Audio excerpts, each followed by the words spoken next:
Hello everyone, this is Prashant here again and welcome to my YouTube channel. If you are new to this channel, then I highly recommend that you subscribe to this channel. That way you get all the latest updates about the immigration.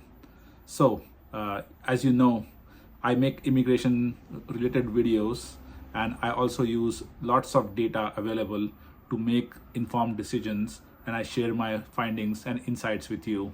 So all these are my personal insights, and please do not consider this as any legal advice. But again, working with data and finding insights is fun. So let's begin our today's video. First of all, before I begin the video, I would like to say congratulations to everyone who have received their green cards, especially in the EB2 category. Lots and lots and lots of people are getting green cards every day.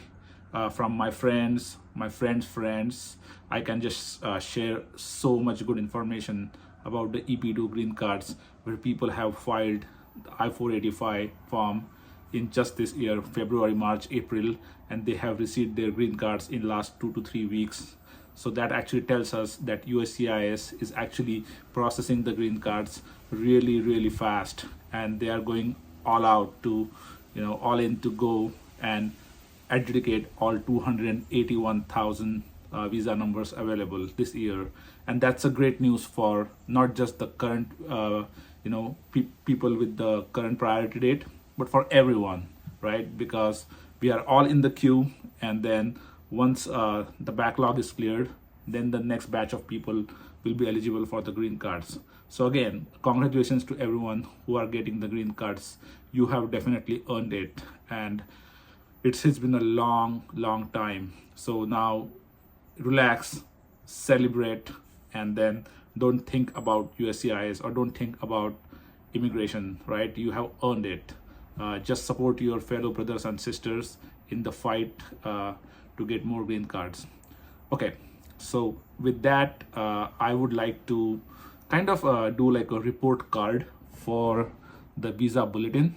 So when I say report card, I want to compare how visa bulletin moved for each category in last 2 years, 1 to 2 years, and let's do that. Let's discuss that, and let's see what is next, right? So first of all, let's discuss about the employment based category. So EB1 is current all throughout the year in the FY 2022, which is the current running year, and we are in the last month of the year.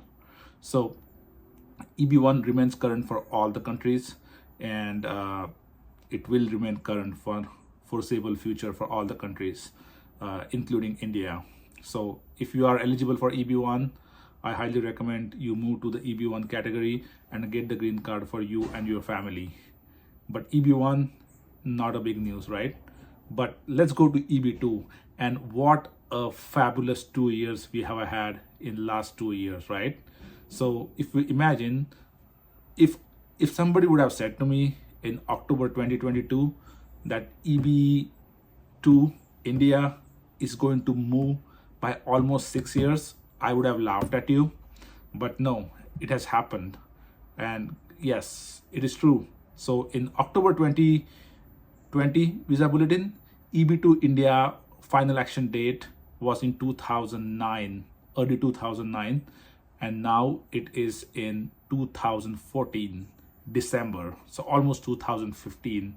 So it's been a magnificent move for EB2 India. In October 2020 to September 2021, it moved by almost 2.5 years. And let's compare that with how many access visas USCIS used, right? So in October 2020, USCIS had 140,000 new applicants, plus I believe 120,000 the spillover from the family green cards. But USCIS only use 55,000 extra spillover in FY 2021, and that made India priority date moved to from 2009, early 2009, I believe it was February 2009 to September 2011 or August 2011. So 50,000 visas, it moved by 2 years. Now, this year, there were 140,000 extra visas available. But again, we also had like lots and lots of applicants between 2011 and 2014. So this year, with 140,000 applicants, the priority date actually moved by 3.5 years, right? And then USCIS is saying that they're going to finish all the applications, adjudication of all the applications. So 5.5 years move in 2 years. Now, what's next, right? What's next is most important. So I'm still predicting that there will be anywhere around 50,000 to 60,000 family visa spillover available to use starting October 2020. So that means that there is a room for priority date to move even further, provided USCIS uses all the 280,000 visa applications this year. And I think they are going to use it, and they are going to beat their own date, and then we are going to run out of visas this year, which we don't have to worry about. We don't have to scare, because it's a great news. Because if they use all of the visa application, that means people are gonna get green cards, and then the queue in front of you is going to get reduced. But again, we have to see how many family visa spillover numbers we are gonna get. Until now, we only have data available for 9 months for the family-based visa usage, and with that, I'm estimating that we'll have 50,000 spillover available. As I get more and more data, I will share that with you, and my predictions will get updated. But I am not seeing any major changes in the family-based visa issuances. Rather, it's a little bit decreasing. So let's see, what next couple of months bring, and I will share that insight with you as soon as I have that data points available.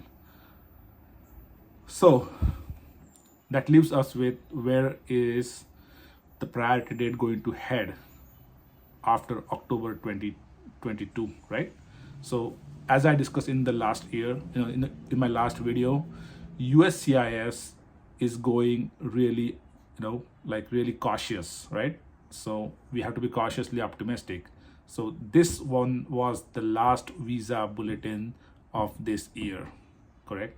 So we're not gonna get any visa bulletin for entire of FY22. The next visa bulletin, which will be October bulletin, will be for FY 2023.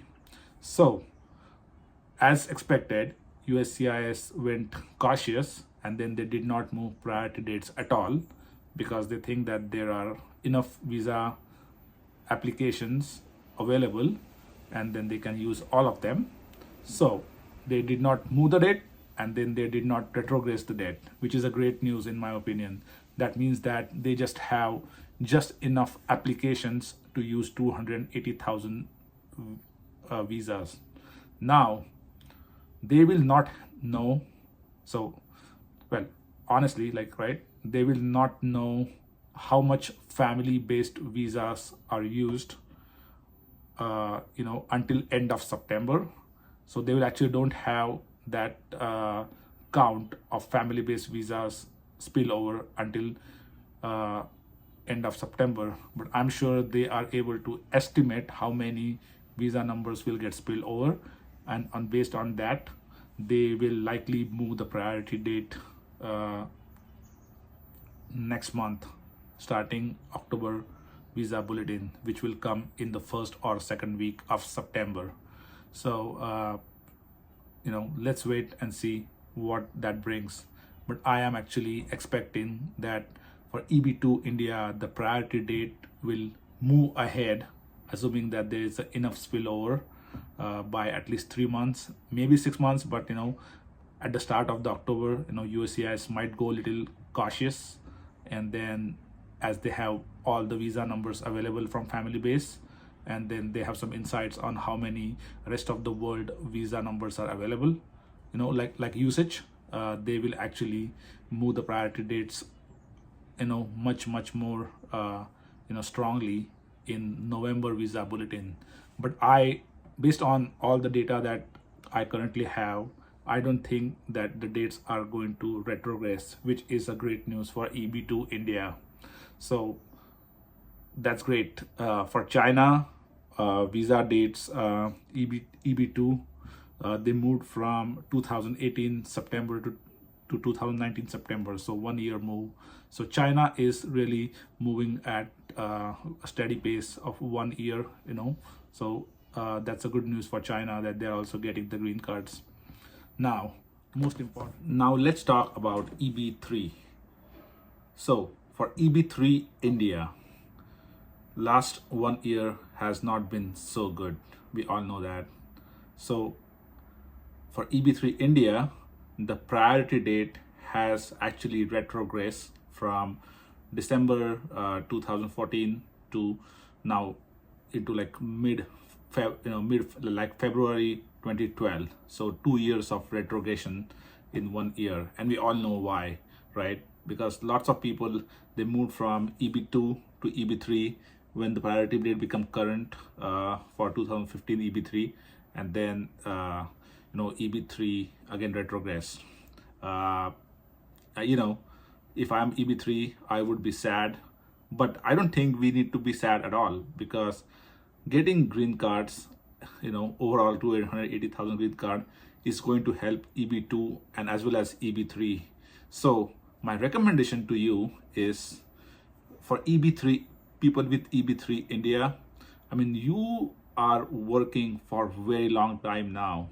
So I don't think there is any reason why you cannot actually apply for EB2 PERM and I-140, because I'm sure that with your valuable experience, you are now eligible for EB2. So I think if I was you, then I would actually work with your lawyers, your employers, to make sure that you do EB2 PERM and I-140. That way your priority date moves into EB2. So that would be my advice. Again, what I'm expecting that as we hit October, there will be some EB2, there will be EB3 visas available. So the EB3 priority date is going to move coming in October by at least 3 months or maybe 6 months. Depends on how aggressive USCIS goes. They might move by even 1 year, as EB3 also gets 1/3 of the any spillover. But again, you always have competitions from EB2 India. So I think long term EB2 and EB3, they will move in, like maybe 2 or 3 months apart from each other. But in the short term, if you are EB3, I would want you to convert back to EB2. That is my suggestion, and that is my personal suggestion. So yes, overall, I think this has been a really great year for employment-based category, with 140,000 spillover, and then USCIS dedication to use all of those 140,000 extra visas. So overall, I think, I know that in last 3 months, priority dates has not moved, but I think let's be positive, because this has been a one hell great year. I think like we're not going to see such years again in in next few years until some major law changes. So again, congratulations to everyone who are getting the green cards. You totally deserve it. But let's see what October brings. So we are actually currently looking for 2 key data points to make any further prediction. One, we want to know how many visas per month State Department is actually issuing on family base. We have data for the first 9 months, which is until like end of June. We don't have data for July, we don't have data for August, and we don't have data for September. July data will be released soon, and we will be able to see if Department of State is actually issuing on an average 13.5K visas every month or not, and that will lead to 50,000 spillover or more or less. So that's one data point. The second data point, and I think it is less important, USCIS plus Department of State, they haven't actually published like how many green cards they processed in the month of July. So until end of June, we know that 176,000 EB visas, green cards were given by both combined together, that is USCIS plus Department of State. So they have almost like 105,000 visas and 3 months, that is 35,000 per month. I think they are going to crush this, and we're going to run out of visas in September. So let's see, let's wait for those data points, and as soon as I have them, I will bring that to you. Another couple of things that are going in parallel, there is a DHS reconciliation spending bill, where both House and Senate both have some kind of text to recapture the unused green cards for family and employment base. So I will provide you update on that as well in my future videos on what that means for all of us. But again, enjoy your green cards for people who got their green cards, and for people who are waiting, I know that it's a patience game, but I would like you to be patient and positive. And just imagine, right, that there are so many visa applicants, like just between 2021 50,000 extra visas, and then 2022 140. So 190,000 people in front of you now have green cards. So your time is coming. When they say that, right, apna time aayega. Yes, aapka time aayega. Okay, bye bye.